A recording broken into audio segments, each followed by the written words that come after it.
वो विध्वंस करते हैं, हम सृजन की कहानियाँ लिखते हैं। अशोक जी, मुझे कभी विचलन नहीं होता, क्योंकि मेरे जीवन में मनसा वाचा कर्मणा मैं एक हूँ। जो व्यक्ति अपने सत्य के साथ चलता है वो विचलित कभी होता ही नहीं। सच, हम इसको विपत्ति मानते नहीं, पर विपत्ति हो भी तो सच है। विपत्ति जब आती है कायर को ही दहलाती है। सूरमा नहीं विचलित होते, पलेक नहीं धीरज खोते। विघ्नों में राह बनाते हैं, कांटों को गले लगाते हैं। मुख से न कभी उफ कहते हैं, जो आ पड़ता सो सहते हैं। खम ठोंक ठेलता है जब नर, पर्वत के जाते पांव उखड़। मानव जब जोर लगाता है तो पत्थर पानी बन जाता है। हम उस परंपरा के संवाहक हैं कि जो करुणा का प्रकटन है, जिसको लेकर मानवता की सेवा हो रही है, जिसको लेकर प्रेरित भी होते हैं, आंदोलित भी होते हैं और अच्छा कार्य करने के लिए बहुत सारे लोग, उसी व्यक्तित्व के बारे में जब लोग आलोचनात्मक बातें करते हैं, आपको अपने किसी पूर्व वक्तव्य से जोड़कर आपके विरोध में यहाँ उठ खड़े होते हैं, अमेरिका में कहीं कहीं, तो उससे आपके अंदर कोई विचलन तो नहीं होता है। और इसके बारे में हम जो बाकी हिंदू समाज है उसको कैसे इस संदर्भ में चिंतन करना चाहिए, प्रतिक्रिया करनी चाहिए? अशोक जी, मुझे कभी विचलन नहीं होता, क्योंकि मेरे जीवन में मनसा वाचा कर्मणा मैं एक हूँ। मैं जो कहती हूँ मैं वो करती हूँ, वही मेरा चिंतन भी है। और किसी भी व्यक्तित्व को जानना है तो उसके कर्मों से जाना जाता है। तो मेरी कर्म सृष्टि सबके सम्मुख है। कुछ लोग जानबूझकर ऐसा सब कर रहे होंगे, या जो श्री राम जन्मभूमि के आंदोलन में मेरी भूमिका रही, हमने अपना हक मांगा। मेरे आराध्य श्री राम, उनकी जन्मभूमि का इतना बड़ा अतिक्रमण और उसके ऊपर अपमानजनक ऐसी सारी बातें, समाज जागा, निश्चित रूप से जागा। उसके पीछे 500 साल हमारे पुरखों का तप रहा। 500 साल लगातार वो क्रम चला, बलिदानों का क्रम था वो। अपनी श्रद्धा और आस्था के स्थान पर हम दिए नहीं जला पाए, लेकिन अपने रक्त के अर्घ तो हम देते ही रहे। एक दिन और 2 दिन की तो बात नहीं थी। 500 साल लगातार ये साधना चली। हमने अपमानों के घूंट पिए, बलिदान दिए, अपने आराध्यों की स्थलियों पे पराभवी युग के प्रतीकों को झेला, फिर भी चित्त में सौहार्द बनाए रखा। देश के अंदर सौहार्द बना रहे तो देश भारत विभाजन भी हो गया।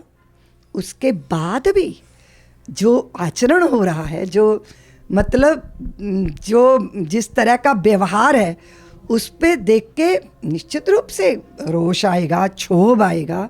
हम सोचते हैं या तो इन लोगों को हमारे जीवन के बारे में पूरा नहीं पता, इसलिए लोग कहाँ जानना चाहते हैं। लेकिन जहाँ तक हम समझते हैं, जानबूझकर इस तरह का वातावरण बनाना कि भाई सनातन को की कोई व्यक्ति हैं तो उसके लिए इस तरह की विद्वेष की भावना चित्त में रखना, टेररिस्ट बोलना। आप देखो, आप आतंकवादी कह के हमको यहाँ पे देश के अंदर, यहाँ के मीडिया में तरह तरह की बातें सब मुझे बता रहे हैं। जो भी कार्यक्रम कर रहा है वो कितने सारे मानसिक प्रताड़नाएं उसको झेलनी पड़ती हैं। तो ये उनका, उसके पीछे ये एक उनका एजेंडा होगा इस तरह की चीज़ें करना। लेकिन उन्हें पता ही नहीं है कि जो व्यक्ति अपने सत्य के साथ चलता है वो विचलित कभी होता ही नहीं।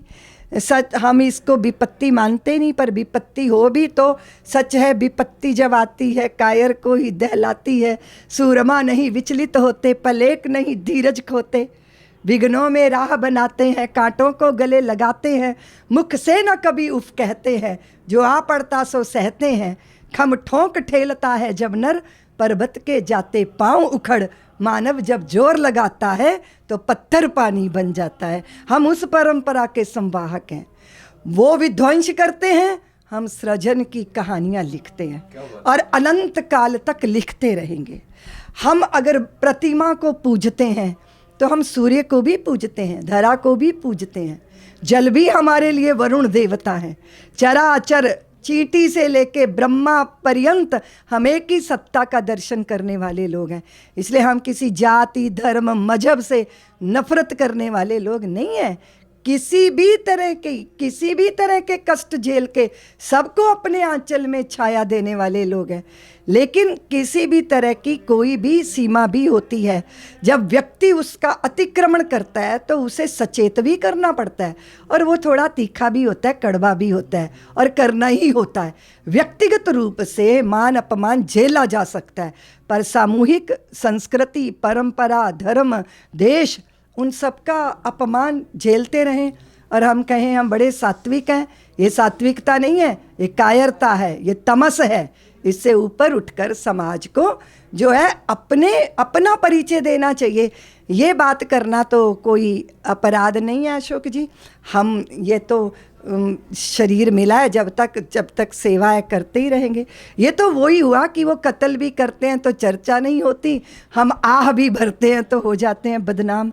तो ये जब आप षड्यंत्र पूर्वक इस तरह का वातावरण, उसके पीछे कौन सी शक्तियां काम करती हैं, उनका उद्देश्य क्या है, तो वो अपनी तरह चीज़ें करते हैं। तो आप तो जानते हो अशोक जी, आंधियाँ चलती रहती हैं, दिए बुझते हैं लेकिन बुझे नहीं रहते, पुनः फिर जगरमगर होते हैं। तो बहुत बार बहुत सारे मेरे से जुड़े लोग आहत हो रहे हैं, उनको बुरा लग रहा है कि हमारी दीदी माँ इतना अच्छा काम। मेरे गुरुदेव का फ़ोन आया अशोक जी, मुझे भी बुरा लगा था ये सब पढ़ते हुए। हाँ, तो मैं गुरुदेव का फ़ोन आया, बोले रितंबरा तेरे पालने में कौन जाति, कौन धर्म, है ना, कौन मजहब। वो बालक आया, मैंने उसको ईश्वर का रूप मान के हृदय से लगाया, इंसान बना के, सुंदर तरीके का, सामर्थ्यवान बना के समाज की मुख्य धारा में भेजा। हमने कहाँ भेदभाव किया। तो गुरुदेव बोले कि ये क्यों ऐसा विरोध कर रहे हैं तेरा, हमें बहुत कष्ट हो रहा है। तो हमने कहा गुरुदेव कोई बात नहीं, शायद उनको हमारे लोगों के बारे में ज़्यादा परिचय नहीं होगा, या फिर जानबूझकर इस तरह का माहौल बनाने का प्रयत्न कर रहे होंगे। अब उनका उद्देश्य वो जाने।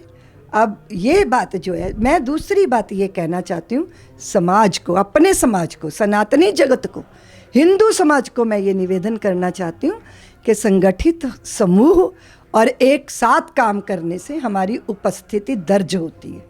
ये दुनिया है, ये संसार है।